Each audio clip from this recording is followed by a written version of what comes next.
Sebanyak 62 mantan anggota DPRD Sumsel periode 2009-2014 diperiksa Jaksa Penyidik Kejagung RI di Kejati Sumsel, Selasa 1 Maret 2016. Para anggota Dewan ini diperiksa terkait dana aspirasi yang diterima semua anggota DPRD Sumsel periode 2009-2014 melalui dana hibah Pemprov Sumsel dengan anggaran Rp2,1 triliun tahun 2013. Menurut Ketua Tim Penyidik Pidana Khusus Kejagung RI, Haryono mengutarakan, dalam pemeriksaan ini melibatkan 9 jaksa penyidik dan pemeriksaan untuk 62 mantan anggota DPRD ini dilakukan secara bertahap yang dilakukan selama 3 hari. Dalam pemeriksaan ini, timnya hanya meminta keterangan terkait aliran dan aspirasi yang diterima anggota Dewan tersebut.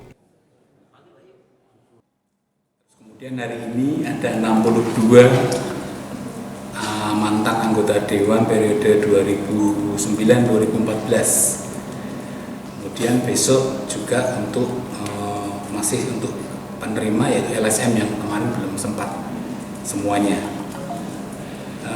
Kapasitas untuk pemeriksaan hari ini tentunya karena mantan anggota Dewan saat itu ya kita menanyakan tentang proses penganggaran dana hibah itu bagaimana dan alokasi penggunaannya itu bagaimana. Itu gambaran singkat yang kita bisa berikan karena ya namanya sudah kita sidik, tentunya ada indikasi yang menurut kami ada hal-hal yang kurang benar.